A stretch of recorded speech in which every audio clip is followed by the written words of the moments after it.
almost forgotten about you. It seems like it's been so long since we started down this road together.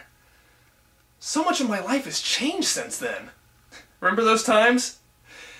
Before I moved to Florida, before I cut my hair, before I started Dragon Ball dissection, before my stupid ex-girlfriend ran off with somebody else, before I had to pay for this apartment by myself, before my job laid me off for 3 months and now I gotta find a cheaper place to live, before I had to turn to pole dancing to make ends meet.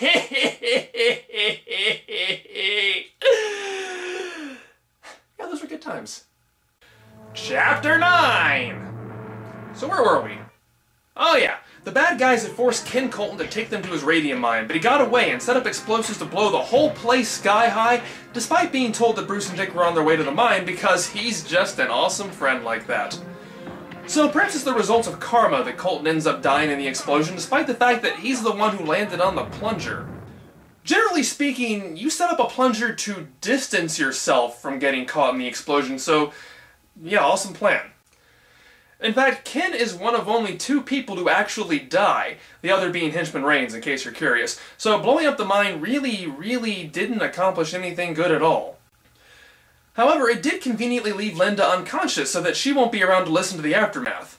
While nearly all the rest of the bad guys escaped, Marshall, presumed dead by the others, is found and captured by Batman and Robin. And then Alfred shows up. Master! Master! Oh, I am so happy to find you're still alive, sir. Never mind that. See if you can find Colton. Yes, sir. And despite having just shrugged off an explosion, Batman can't not be a dick to poor Alfred. I am so happy to find you're still alive, sir. Shut up before I break your f***ing jaw! Yes, sir. So Bruce and Dick blindfold and gag Marshall and stick him in their trailer while laughing and making fun of him. Looks like he's in for an uncomfortable ride, but it serves him right. What must this sound like to the guy who can't see anything or move? With all the loose ends tied up. Get it? Bruce and Dick return to the cabin to console the grieving Linda, so you can pretty much guess how this scene goes. Oh, I'm so distraught! Oh, really? It sounds like you had some bad luck. Dick and I had fun, though. We were taking a nap on the side of the road. Maybe next time you should be more like us.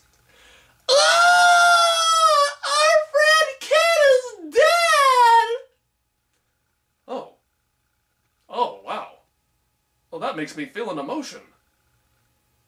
Well, that was fun. Let's go home. Are you going to be alright? Oh, by my next scene, I'll totally forgot about... what's his name? Let's just make sure we never call the police, have a funeral form, or mention him ever again. Well, I'm heading to the trailer to touch up my makeup. Got a bit smudged in the explosion and all.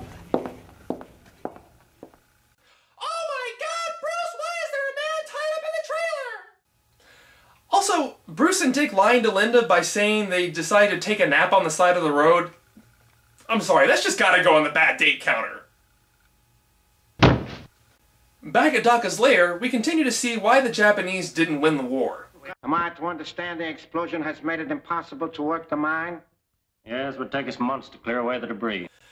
Well, we need radium to power our weapons, and there's a mine full of radium, and the legitimate owner just died, and chances are his friends aren't going to tell anybody.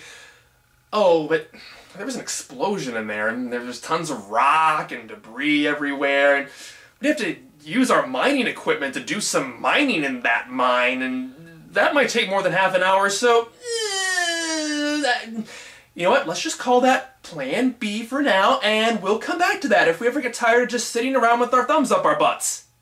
However, on the bright side, they are absolutely sure Batman died. Unless you We accomplished one thing. We eliminated the Batman once and for all. Are you positive of that? Sure, he was buried in the cave along with Colton and the rest of them.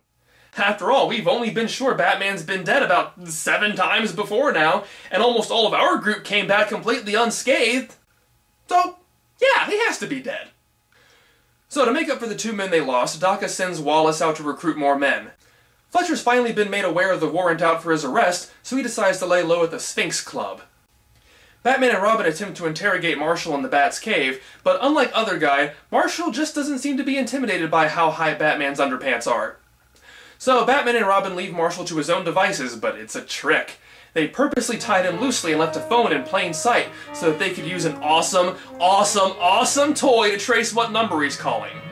So, obviously, before the days of computer screens or LCDs or LEDs or what have you, people had to make do with what they had. And in this case, it's a freakishly huge light-up automated phone dial! 9. I know I've said this before, but I mean it now more than ever when I say, man, I gotta get my hands on some of this 1940s technology! So we never heard of this Sphinx Club before this chapter, but now it's brought up twice in the span of a minute when that's the place Marshall's trying to call. But since this isn't a real phone, he ends up talking to Batman. I'm at the Batman's place, but I can't get out. Batman? I'll leave the phone off the hook, have the call traced, then contact the boys and tell them to get over here as fast as possible. Okay, Marshal. Well, that obviously sounded just like Bernie and not like the Batman at all. I'm so smart. All I have to do now is sit down and wait for my friends to bust me out of here. Any minute now. Now that Bruce and Dick have a lead as to where the gang is, Bruce needs a way to infiltrate the Sphinx Club, so he crafts a new persona, Chuck White. Yeah, what an amazing transformation. No one will recognize you with your hair combed differently. Okay, it is a bit obvious to the audience, but then again, so is Captain Kirk being surgically altered to look like a Romulan. Yeah, I am so going to defend this, and you know why? Remember all those years ago when I was reviewing Batman and Robin? Oh, come on, he doesn't look any different. You just put a bandage on his head. Part of the reason I hated that so much was because this serial had already done the disguise angle so much better. But if you're going to wait for him, why don't you sit down? I'll keep you company. I'll tell you about some of my fights.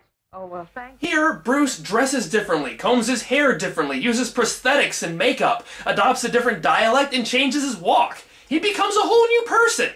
That's a very Batman thing to do. In Batman and Robin, yeah, he just puts a bandage on his head. Nothing about his behavior or mannerisms changes at all. And in that instance, we're being told to accept that Bruce is perfectly duplicating a person who already exists. So yes, Chuck White might be a little hokey and silly, but I welcome this. Let Batman do some detective work here. So Chuck White heads to the Sphinx Club, which is one of those speakeasy type joints with the door panel and all. When Chuck name drops Marshall, Bernie lets him in and brings him to Fletcher.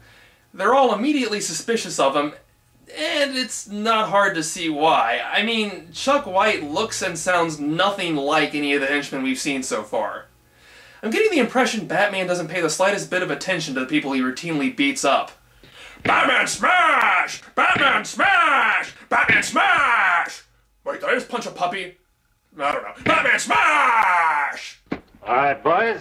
Search him. Within about 10 seconds, Chuck is being held at gunpoint and frisked, so this infiltration plan is really working out great so far. It's up to Robin, as usual, to save Batman's bat butt by smashing the light and flashing a bat signal. The Batman's outside. Let's get him. Now that the bad guys have been alerted to their presence, Batman and Robin get to do what they do best. Run away! Run away! Granted, there is this fairly impressive image of Batman on top of a building. Hey, I think it's fairly impressive. So they fight on a pier for a while, and Robin comes out of this chapter looking much more competent than his mentor as he manages to take out 2 guys and jump off of a boat to safety. The Batman, however, doesn't do as well and ends up unconscious under a gangplank. Hey, as long as we have him here, why don't we just shoot him? You know, with those guns we were shown to have earlier. No, that's silly. Let's just drop the gangplank on him, run away, and assume everything went according to plan. What? Take time out with Preston as he celebrates the 4th of July. Also, I bet you $10 this scene doesn't appear in the next chapter at all. Find out if I'm right at this theater next week.